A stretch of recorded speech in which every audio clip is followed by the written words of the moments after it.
উবাইদ ইবনে খলফের হত্যা। ইবনে ইসাক বলেন, রাসূল কারীম সাল্লাল্লাহু আলাইহি সাল্লাম যখন পাহাড়ের ঘাটিতে এতে আশ্রয় গ্রহণ করে তখন উবাইদা ইবনে খলফ এই কথা বলতে শুরু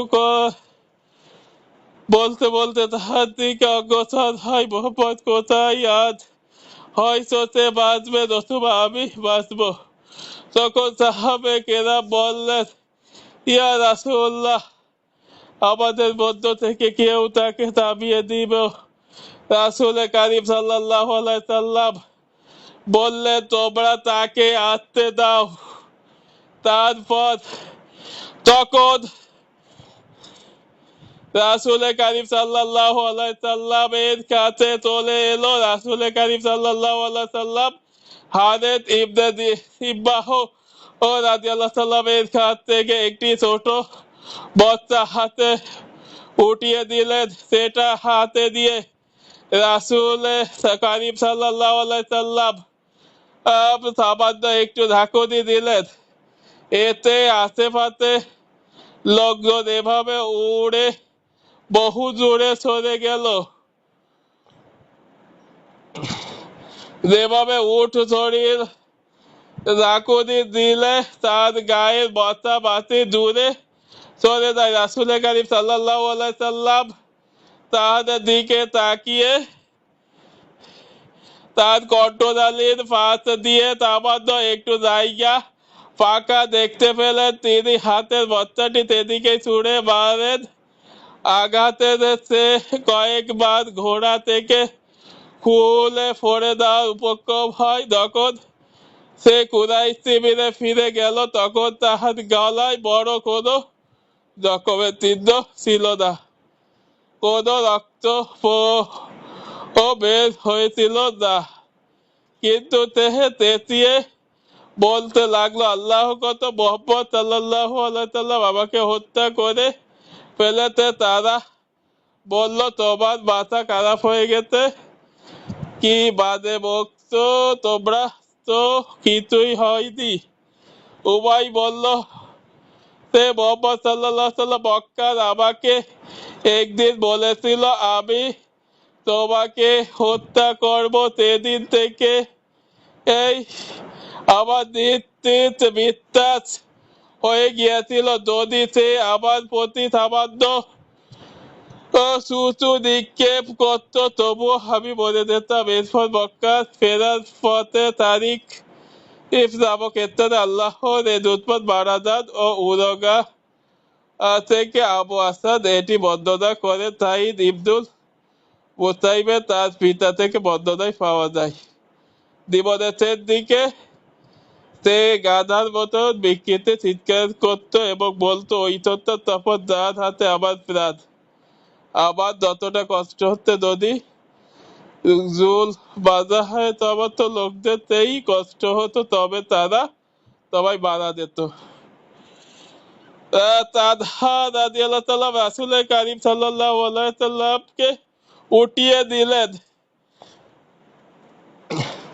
পাহাড়ের দিকে যাওয়ার পথে রাসূল কারীম সাল্লাল্লাহু আলাইহি সাল্লাম এর সামনে একটি বিশাল পাথর সামনে পড়লো। রাসূল কারীম সাল্লাল্লাহু আলাইহি সাল্লাম আল্লাহ তাআলা সেটার উপরে উঠে পার হতে চাইলে কিন্তু পারলেন না, কারণ এটিকে তিনি তো খানিকটা ভারী হয়ে এগিয়ে অপর দিকে তাহার শরীরে ছিল দুর্ভাগ্য বর্ম। তাছাড়া তিনি মারাত্মক রকমের আহত হয়েছিলেন।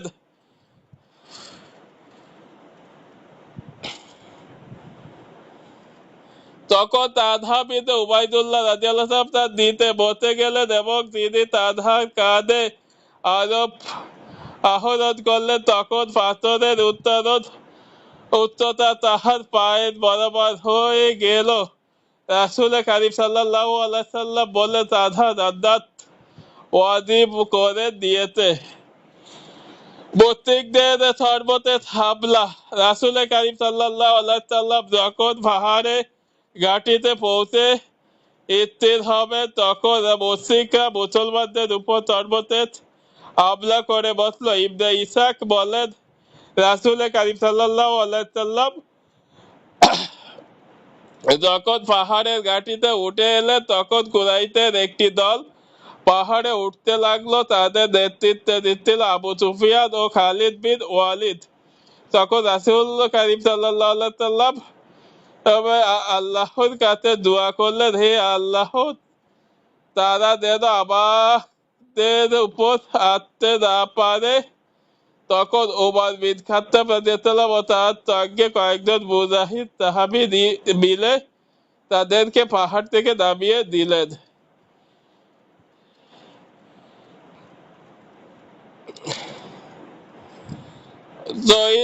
শহীদাদের অঙ্গ বিকৃতি। এটা ছিল নবী করিম সাল্লাল্লাহু আলাইহি সাল্লামের বিরুদ্ধে মুশরিকদের শরবতের আক্রমণ। যেহেতু তারা নবী করিম সাল্লাল্লাহু আলাইহি সাল্লামের অবস্থা সম্পর্কে সুনিশ্চিত কিছু জানতো না, বরং তাদের মোটামুটি একটা স্থূল ধারণা ছিল যে নবী করিম সাল্লাল্লাহু আলাইহি সাল্লামকে তারা হত্যা করতে পেরেছে। এই কারণে তখন তারা নিজস্ব শিবিরে চলে গেল এবং মক্কার দিকে ফেরার পথ ধরার জন্য প্রস্তুতি নিতে লাগলো। আর ঠিক তখন তাদের কিছু পুরুষ ও নারীরা মুসলিম শহীদাদের লাশগুলি অঙ্গ বিকৃতি করতে শুরু করলো। তারা তাদের নাক ও কান পুরুষাঙ্গ কেটে দিতে লাগলো, পেট ফুটে দাড়ি ভুড়ি বের করে দিতে শুরু করলো। ইন্দাহ বিদ্যে উতমা হামদার পেট তীরে কলিদা বের করে চিবাইতে লাগলো, কিন্তু গিলতে না পেরে ফেলে দিল। কার্তিক তো নাক ও কান দ্বারা কাজ ফুলে গলার হাত বাঁধালো। শেষ পর্যন্ত লড়ে দেওয়ার জন্য মুসলিম মুজাহিদের প্রস্তুতি। যুদ্ধের এই অতি মুহূর্তে উহুদ প্রান্তরে এমন দুটি ঘটনা ঘটে গেল যাহার দ্বারা বোঝা যায় মুসলিম ও মুজাহিদের জিহাদের প্রতি কতখানি প্রস্তুতি ছিল এবং আল্লাহর পথে প্রাণ বিলিয়ে দেওয়ার জন্য তারা কতটা উগ্রীব ও উদ্দীপ্ত ছিলেন। এক কাব বিন মালিক রাদিয়াল্লাহু তাআলা বলেন, যে সকল মুসলমানদের ঘাটি থেকে বের হয়ে এসেছিল আমি ছিলাম তাদের একজন। তখন আমি চমকে দাঁড়ালাম এবং সামনে অগ্রসর হলাম। দেখলাম ভারী অত্যারে সজ্জিত এক যোদ্ধার মুশরিক শহীদাদের লাশের চারির মধ্য দিয়ে চলছিল এবং মুখে বলছিল, সবাই করা বকরির মতো তাদেরকে কিবা করতে থাকো। তার আইবাদের পক্ষ থেকে কিসাস আদায় করা দিয়েছে। আল্লাহ তার দোয়া কবুল করুন। ঘাটিতে ফেরার পর রাসূল কারীম সাল্লাল্লাহু আলাইহি সাল্লাম যখন ঘাটিতে খানিকটা স্থির লাভ করলেন তখন আলী রাদিয়াল্লাহু তাআলা বিল দাস থেকে তার ঢাল ভরে পানি দিয়ে হেলেন। মিসরাত বলা হয় পাথরের মাঝখানে ওই সামান্য গভীরতাকে যেখানে হেসে পানি জমে থাকে। কারো কারো মতে মিসরাত ছিল উট প্রান্তরে একটি কূপের নাম। যাই হোক, রাসূল কারীম সাল্লাল্লাহু আলাইহি সাল্লামের সামনে যে পানি পেশ করা পর তিনি তাতে সামান্য গন্ধ অনুভব করেন, যার কারণে তা পান করালেন না, কিন্তু সেই পানি দিয়ে চেহারা থেকে রক্ত ধুয়ে দিলেন অথবা কিছু পানি মাথায় ঢেলে দিলেন আর মুখে বলছিলেন, তাদের উপর আল্লাহ বিপদ করুন হোক যারা তাদের নবীর চেহারা রক্তাক্ত করেছে। মোহাম্মদ বিন মাসলামা রাদিয়াল্লাহু তাআলা তখন কোথেকে তুত্তাদু সুবিষ্ট ফাঁদি দিয়ে এলেন এবং রাসূল কারীম সাল্লাল্লাহু আলাইহি সাল্লাম ফাঁদি পার করলেন এবং তাহার কল্যাণের জন্য দোয়া করলেন এবং জখমের কারণে তিনি বসে বসে জোহরের নামাজ আদায় করলেন। গোটা মুসলিম বাহিনী তার পিছনে বসে বসে নামাজ আদায় করলেন। যুদ্ধেতে আবু সুফিয়ানের বিরূপ ও উমর রাদিয়াল্লাহু তাআলার সঙ্গে বাক্য বিনিময় ফিরে দেওয়ার জন্য যখন মুশরিকদের প্রস্তুতি সম্পন্ন হলো তখন আবু সুফিয়ান পাহাড়ে মুসলিম শিবিরের দিকে এগিয়ে এলো। এরপর চেঁচিয়ে উঠল, তোমাদের বন্ধু মুহাম্মদ আছে কি? মুসলমানদের কেউ কোনো জবাব দিলেন না।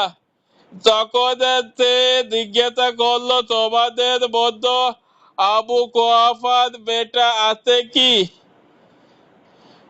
কেউ কোনো জবাব দিলেন না। এরপর সে জিজ্ঞাসা করলো, তোমাদের মধ্যে উমর বিন খাত্তাব আছে কি?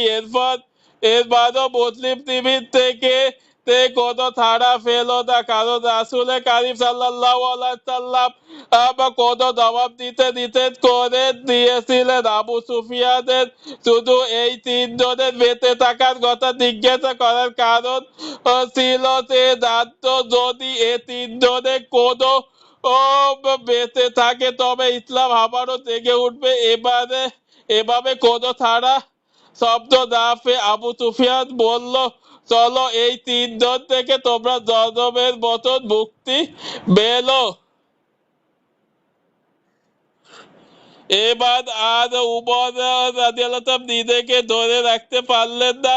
তিনি বলে উঠলেন, হে আল্লাহর দুশমন, তুই তাকে যাদের নাম ধরে দিয়েছিস তারা সবাই জীবিত সুস্থ আছেন। এখনো আল্লাহ তোকে সাহায্য করার ব্যবস্থা করে দিয়েছেন। তখন সে বলল, তোমাদের নিহতদের অঙ্গ বিকৃতি করা হয়েছে, কিন্তু আমি এর আদেশ দেইনি, আমার খারাপও বলিনি। এরপর আবু সুফিয়ান দাঁড়া দিলেন, হুবলের জয় হোক, হুবলের জয় হোক।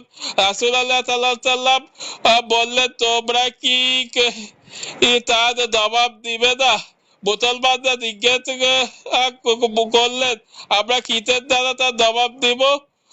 তিনি বললেন, তোমরা বলো আল্লাহ সর্বমহান ও সর্বাধিকার, আল্লাহু আকবার।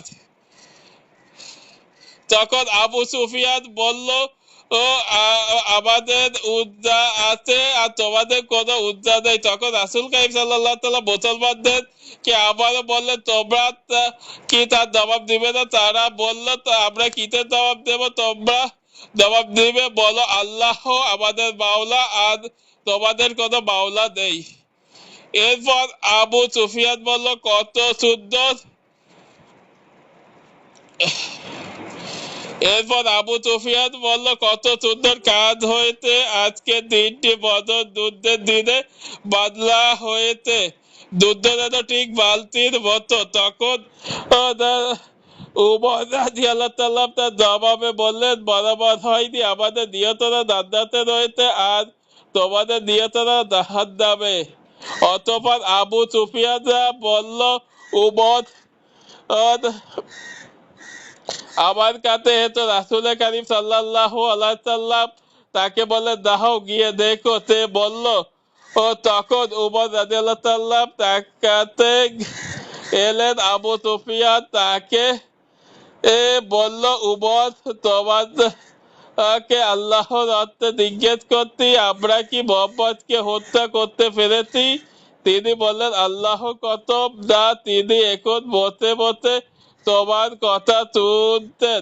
তখন আবু সুফিয়ান বলল, ইবনে কামিয়ার চেয়ে তুমি আমার কাছে অধিক সত্যবাদী ও সৎ মানুষ। বদরের প্রান্তে মোকাবিলার প্রস্তুতি। ইবনে ইসহাক বলেন, আবু সুফিয়ান যখন তার বাহিনী নিয়ে ফিরে যাচ্ছিল তখন সর্বশেষ বলে গেল, আগামী বছর বদর প্রান্তে তোমাদের সঙ্গে আবার দেখা হবে। তখন রাসূল কারীম সাল্লাল্লাহু আলাইহি ওয়াসাল্লাম সাহাবীকে লক্ষ্য করে বললেন, তাকে বলে দাও, ঠিক আছে, আমাদেরও তো আমাদেরও তোমাদের মাঝে প্রতিশ্রুতি রইল, মুত্তিকদের গতিবিধি নিরীক্ষণ অথবা রাসূল করিম সাল্লাল্লাহু আলাইহি সাল্লাম আলী ইবনে আবি তালিব রাদিয়াল্লাহু তাআলাকে মুত্তিক বাহিনীর ভেতরে পাঠিয়ে দিলেন। দাওয়াত আগে তাকে বলে দিলেন, তুমি তাদের ভিতরে যাবে, দেখবে তারা কি করে আর তাদের উদ্দেশ্য কি। যদি তারা ঘোড়া দূরে রেখে উঠে সব করে পথ চলে, তবে বুঝে দিবে তাদের উদ্দেশ্য মক্কা। আর যদি তারা ঘোড়ায় চলে উটগুলিকে হাঁকিয়ে দিয়ে দেয়, তবে বুঝে দেবে তাকে উদ্দেশ্য মদীনা। ওই তত্ত্বার কত দাঁত হাতে আবার প্রাণ। আর যদি তারা মদীনার দিকে আসে, তবে মদীনায় গিয়ে আমরা তাদের কঠিন তক্ত জবাব দেব। আলী রাদিয়াল্লাহু তাআলা বলে, তখন আমি তাদের গতিবিধি নিরীক্ষণের জন্য তাদের পিছনে গেলাম। আমি দেখলাম তারা ঘোড়া দূরে রেখে উটের পিঠে চলছিল। তার মানে তারা মক্কায় ফিরে যাচ্ছে। নিহত ও আহতদের তদ্দাদ কুরাইশদের ফিরে যাওয়ার পর মুসলমানদের নিহত এবং আহতদের তদ্দাদে বের হলো জাহিদ বিন সাবিত রাদিয়াল্লাহু তাআলা যুদ্ধের দিন রাসূল করিম সাল্লাল্লাহু আলাইহি সাল্লাম আমাকে সাদ বিন রবিয়ের তদ্দাদে পাঠালেন। তিনি আমাকে বলে দিলেন, যদি তুমি তাকে জীবিত পাও, তবে আমার পক্ষ থেকে তাকে সালাম জানাবে এবং তাকে বলবে রাসূল করিম সাল্লাল্লাহু আলাইহি সাল্লাম তোমাকে জিজ্ঞাসা করেছে তোমার কেমন লাগছে। আর তিনি বললে, তখন আমি নিহতদের মাঝে ছোটাছুটি করতে লাগলাম। আর যখন আমি তার কাছে পৌঁছালাম, তখন তাহার জীবন মাত্র কয়েকটি নিঃশ্বাস বাকি ছিল। তীর ও তরবারি ও বর্ষার প্রায় 70টির আঘাত তাহার শরীরে। আমি বললাম, সাদ, আর রাসূল করিম সাল্লাল্লাহু আলাইহি সাল্লাম আপনাকে সালাম পাঠিয়েছেন। তিনি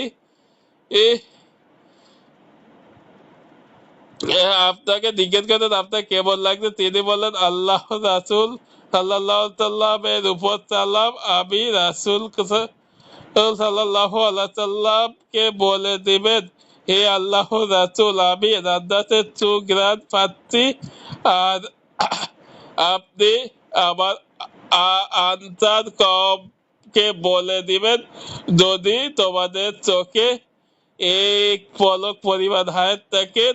আর তখন রাসূল করিম সাল্লাল্লাহু আলাইহি সাল্লাম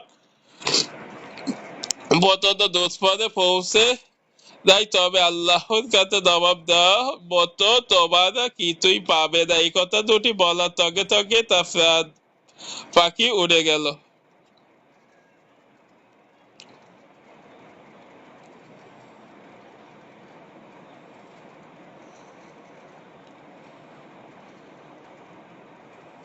রাসূল করিম সাল্লাল্লাহু আলাইহি সাল্লামের নিকটে কথা উঠলে তিনি বলতেন, জাহান্নামী,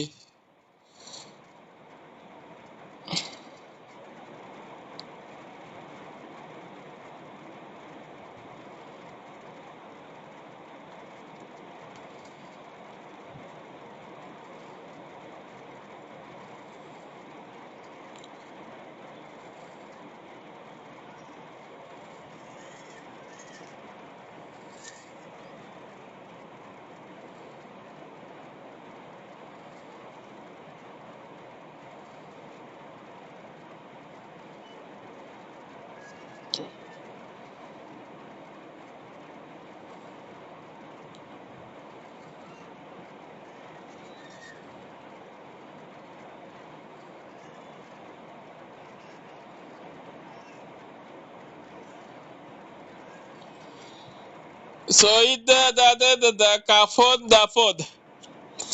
এরপরে রাসূল করিম সাল্লাল্লাহু আলাইহি সাল্লাম নিজের উহুদের শহীদদের মন ভরে দেখলেন। তখন তিনি বললেন, আমি তাদের উপর সাক্ষী দিতেছি যে আল্লাহর পথে আহত কত বিক্ষত হয়, আল্লাহ তাকে কিয়ামতের দিন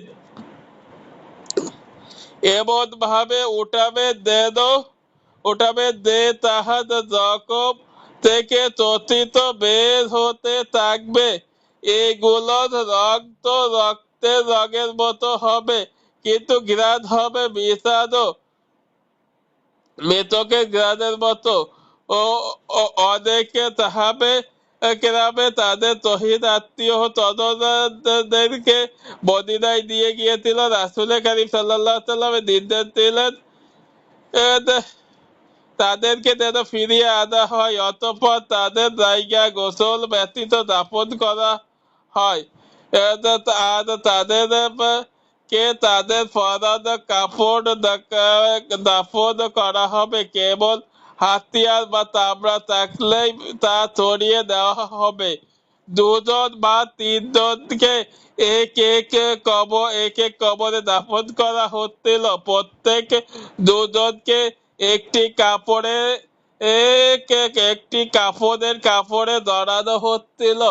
কাপড় শেষ হলে রাসূল কারীম সাল্লাল্লাহু আলাইহি ওয়াসাল্লাম বলতেন, তাদের মধ্যে কার কুরআনের কারিম বেশি মুখস্থ, তখন লোকজন যার দিকে ইশারা করত তাকে আগে কবরে নামানো হতো। তিনি বলতেন, আমি কিয়ামতের দিন তাদের উপর সাক্ষী থাকবো। আব্দুল্লাহ ইবনে আমর ইবনে হারাম রাদিয়াল্লাহু ও আমর বিনতে হুরা রাদিয়াল্লাহু এর মাঝে বন্ধুত্ব ও ভালোবাসা থাকার কারণে তাদের দুজনকে এক কবরে দাফন করা হয়।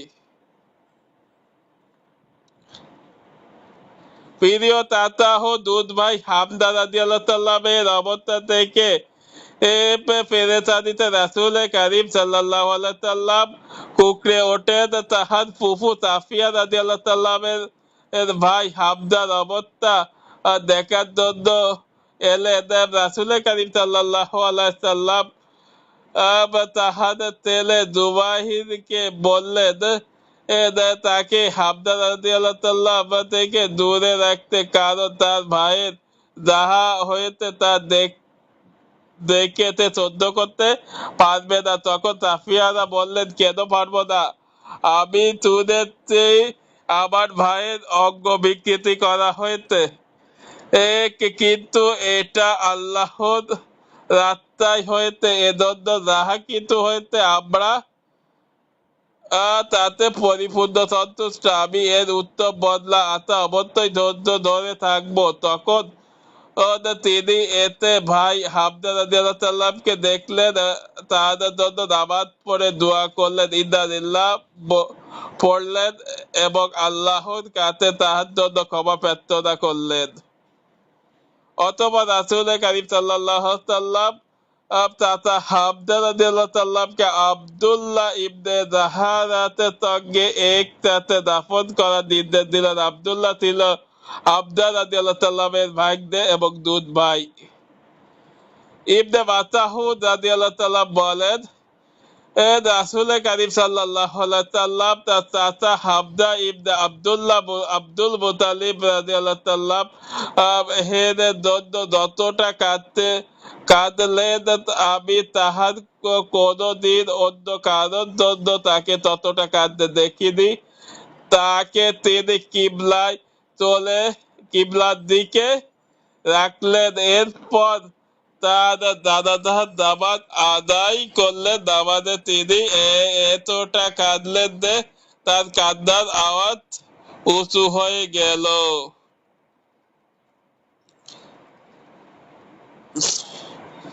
আব্দুর রহমান বিন আতাহুব রাদিয়াল্লাহু তাআলা বলেন, মুসআব বিন উমাইয়া রাদিয়াল্লাহু তাআলা শহীদ হয়েছেন, আর তিনি ছিলেন আমার চেয়েও উত্তম, কিন্তু তাকে দাফন করা হয়েছিল এমন একটি চাদর দিয়ে যে তার মাথার ঢাকা পড়ে পা বেরিয়ে পড়লো। আমার পা ঢাকা পড়ে মাথা বেরিয়ে পড়লো। খাব্বাস রাদিয়াল্লাহু তাআলা থেকে এমন বর্ণিত আছে সেখানে আরো রয়েছে। তখন রাসূল কারীম সাল্লাল্লাহু আলাইহি সাল্লাম বললেন, চাদর দ্বারা তার মাথা ঢেকে দাও আর পায়ের উপর খিল ছড়িয়ে দাও। আল্লাহ প্রশান্তি ও মুনাজাতে বিবর রাসূল কারীম সাল্লাল্লাহু আলাইহি ওয়াসাল্লাম। ইমাম আহমদ রহমতুল্লাহ বর্ণনা করেন, উহুদের দিন যখন মুশরিকরা ময়দান ছেড়ে চলে গেল, রাসূল কারীম সাল্লাল্লাহু আলাইহি সাল্লাম সাহাবায়ে কেরামের নির্দেশ দিলেন, তোমরা কাতারবদ্ধ হয়ে দাঁড়াও, আমি আমার রবের গুণগান গাইব। ও তখন সাহাবেরা কেরাম তার ভেতরে তার বদ্ধ ভাবে দাঁড়িয়ে গেলেন। আর রাসূল কারীম সাল্লাল্লাহু আলাইহি সাল্লাম তার কাছে বলতে লাগলেন, আল্লাহ সমস্ত প্রশংসা আপনার জন্য, হে আল্লাহ, আপনি যা প্রদত্ত করে দিবেন তাহা কেউ সংকীর্ণ করতে পারবে না, আর আপনি যাহা সংকীর্ণ করে দিবেন তা কেউ প্রদত্ত করতে পারবে না। হে আল্লাহ, আপনি যাকে পথভ্রষ্ট করবেন তাকে কেউ পথ দেখাতে পারবে না, আর আপনি তাকে পথ দেখাবেন তাকে কেউ পথভ্রষ্ট করতে পারবে না। আপনি যা দিবেন তাহা কেউ ফিরিয়ে রাখতে পারবে না, আর আপনি যা ফিরিয়ে রাখবেন তা কেউ দিতে পারবে না। আপনি যাহা দূর করে দিবেন তা কেউ নিকটে আনতে পারবে না, আর আপনি যা নিকটে আনবেন তা কেউ দূরে করে দিতে পারবে না। হে আল্লাহ, আমাদের উপর আপনার রহমত, বরকত ও ফজল করত, রিজিক ছড়িয়ে দিন। এ আল্লাহ, আমি আপনার নিকট চিরস্থায়ী নিয়ামত প্রার্থনা করছি, যা কখনো হটবে না এবং সে তো হবে না। হে আল্লাহ, আমি আপনার নিকট দারিদ্রের দুর্দিনের সাহায্য এবং ভীতিকর দিনের নিরাপত্তা প্রার্থনা করছি। হে আল্লাহ, আপনি আমাদেরকে যা দান করেছেন তার অনিষ্ট থেকে, আর যা দান করেননি তার অনিষ্ট থেকে আপনার নিকট আশ্রয় প্রার্থনা করছি। হে আল্লাহ, ও ইমানকে আমাদের নিকট ফিরিয়ে করে তুলুন এবং আমাদের অন্তরে তা চিন্তিত ও করে দিন, আর আমাদের নিকট কুফর ও পাপাচার ও আপনার অবাধ্যতার অপ্রিয় ও করে দিন, আর আমাদেরকে আপনি পথপ্রাপ্তদের অন্তর্ভুক্ত করুন। হে আল্লাহ, আমাদেরকে আপনি মুসলমান হিসেবে মৃত্যু দিন, মুসলমান হিসেবে আমাদেরকে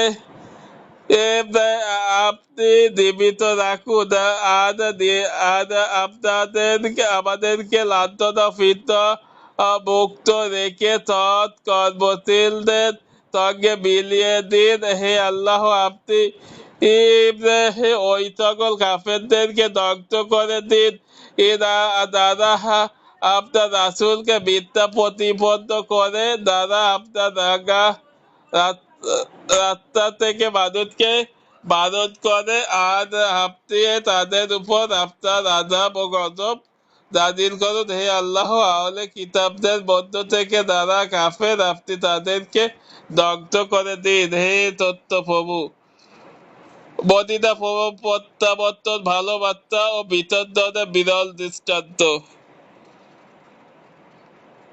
শহীদের দাফন কাফন এবং আল্লাহ তাআলার নিকট দোয়া ও মুনাজাত তেতে রাসূল কারীম সাল্লাল্লাহু আলাইহি সাল্লাম মদিনা পথে যাত্রা করলেন। এ সময় ৭০ পূর্ণতা মুমিন ও নারী পুরুষ সাহাবে কেরাম রাদিয়াল্লাহু তাআলা থেকে রাসূল কারীম সাল্লাল্লাহু আলাইহি সাল্লাম এর জন্য সীমাহীন ভালোবাসা আর আত্মবিনোদনের সেই বিরল দৃষ্টান্ত আমারও ও চোখে পড়ে, যাহার একবার চোখ পড়েছিল উহুদের যুদ্ধপ্রাপ্ত মৃত্যু বিভীতিকার রণাঙ্গনে। মদিনায় ফেরার পথে হামাদা বিনতে জাহারা রাদিয়াল্লাহু তাআলার সঙ্গে সাক্ষাৎ হয়। তখন তাকে তার ভাই আব্দুল্লাহ বিন হারাতের শাহাদাতের সংবাদ দেওয়া হলে তিনি ইন্না লিল্লাহ পড়েন এবং তার মাগফিরাত কামনা করেন। এরপর তাকে তার বাবা হামজা বিনতে আব্দুল মুত্তালিবের শাহাদাতের সংবাদ দেওয়া হয়। তখন তিনি ইন্না লিল্লাহ পড়েন এবং তার জন্য আল্লাহর কাছে মাগফিরাত কামনা করেন। এরপর তার কাছে তার প্রিয় ভাই তামিম মুত্তাহাব বিন উবাইদ রাদিয়াল্লাহু তাআলা শাহাদাতের সংবাদ দেওয়া হয়। এতে তিনি অস্থির হয়ে উঠেন এবং ঢুকে কাঁদতে থাকে। রাসূল কারীম সাল্লাল্লাহু আলাইহি সাল্লাম তখন তাকে লক্ষ্য করে বললেন, প্রত্যেক তাবির জন্য তার ইতিমধ্যের ভিতর একটা বিশেষ স্থান থাকে। এরপর বনু দিনারের এক মহিলার সঙ্গে তাদের সাক্ষাৎ হয়। ইহুদের প্রান্তরে ইতিমধ্যে তার স্বামী ও ভাই ও বাপ শাহাদাত বরণ করেছিল। ও সাহাবে কেরামে যখন তাকে শাহাদাতের সংবাদ দিলেন, তখন তিনি বললেন, রাসূল কারীম সাল্লাল্লাহু আলাইহি সাল্লামের কি অবস্থা? তারা বললেন, হে অমুকের মা, তিনি ভালো আছেন এবং সম্পূর্ণ সুস্থ আছেন, ঠিক যেমনটি তোমার দিলেন তামান্না। তখন তিনি বললেন, আমাকে একটু তাহার নিকট নিয়ে চলো, আমার দিনের চোখের পানি তাকে দেখতে চাই। তখন তাকে ইঙ্গিতে রাসূল কারীম সাল্লাল্লাহু আলাইহি সাল্লামকে দেখিয়ে দেওয়া হয়। তাকে দেখে মহিলা বলে ওঠে, আপনি থাকতে বড় বড় বিপদ অনেক ছোট মনে হয়।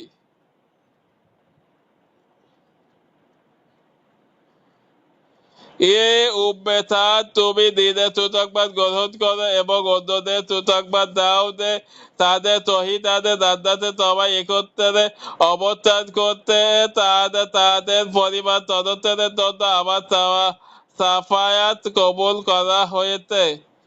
এ আল্লাহ, আপনি তাদের হৃদয়ের দুঃখ পেরেশানি দূর করে দিন, তাদেরকে আপনি তাদের মুসিবতের উত্তম বদলা দান করুন এবং যাদেরকে তারা রেখে গেছে তাদের উপর আপনি অনুগ্রহ করুন।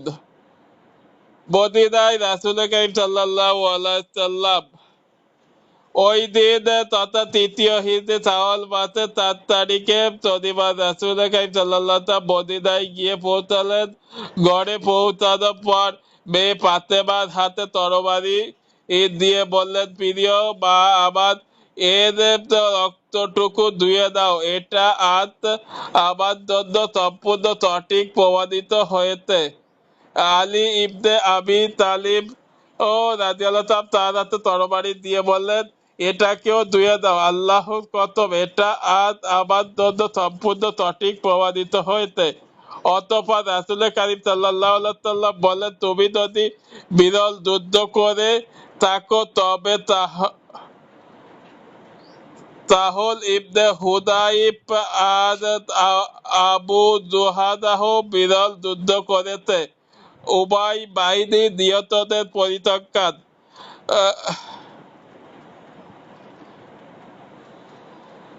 অধিকাংশ সিরাত ও ইতিহাস বিশেষজ্ঞদের ঐক্যমতে উহুদের যুদ্ধে মুসলমানদের নিহতের সংখ্যা ছিল ৭০ জন। তাদের সিংহভাগই ছিল আনসারদের সর্বমোট সংখ্যা শহীদ হয়েছিল ও ৬৫ জন। ৪১ জন ছিলেন খাজরাজ গোত্রের আর ২৪ জন ছিলেন কবিলায় আউসের। মুসলিম শিবিরের এর মধ্যে একজন ইহুদিও নিহত হয়েছিল।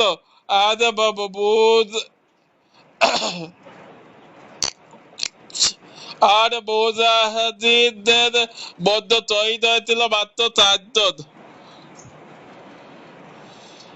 মুশরিকদের কতজন নিহত হয়েছিল এ ব্যাপারে ইতিহাসবিদদের মাঝে চরম মতৈক্য দেখা যায়। প্রখ্যাত সিরাত বিশেষজ্ঞ ইবনে ইসহাকের মতে তাদের মোট নিহতের সংখ্যা ছিল ২২ জন। কিন্তু সিরাত ও ইতিহাসের আলোকে উহুদ যুদ্ধের বিস্তারিত আলোচনার প্রতি দৃষ্টিপাত করলে এবং যুদ্ধ চলাকালে রণাঙ্গনে বিভিন্ন স্থানে তাদের সৈন্যদের নিহত হওয়া চিত্র ফুটে ওঠে। সঠিক ও গভীর ভাবে তাহা নিরীক্ষণ করলে তাদের যে সংখ্যা বেরিয়ে আসে তা হলো ৩৭ জন, কিন্তু ২২ জন নয়। আল্লাহ সর্বজ্ঞ। মদিনা ঘোলটে আবহাওয়া। উহুদের প্রান্ত থেকে বা মুসলমানদের তৃতীয় হিজরি ঈদে চাওয়াল বাতে 8 তারিখে শনিবার বা রবিবারের মাঝে রাতটি কাটালেন বড়ই পেরেশানি আর উদ্বেগিত উৎকণ্ঠার মধ্য দিয়ে। তারা রাত ক্লান্তি তাদেরকে অস্থির করে রেখেছিল। এত কিছু সত্ত্বেও তারা রাতভর মদিনায় বিভিন্ন অলিগলি আর পথে পথে কড়া ও পড়ায় নিয়োজিত থাকলেন। বিশেষ করে তাদের সর্বধিনায়ক ও সিপাহীরা সাহেবের রিসালাত সাল্লাল্লাহু আলাইহি সাল্লামের জন্য তাদের বাড়তি উদ্বেগের কারণ ও সন্দেহ আর সংশয় চারদিকে তাদেরকে সাপের মতন পেঁচিয়ে ধরছিল।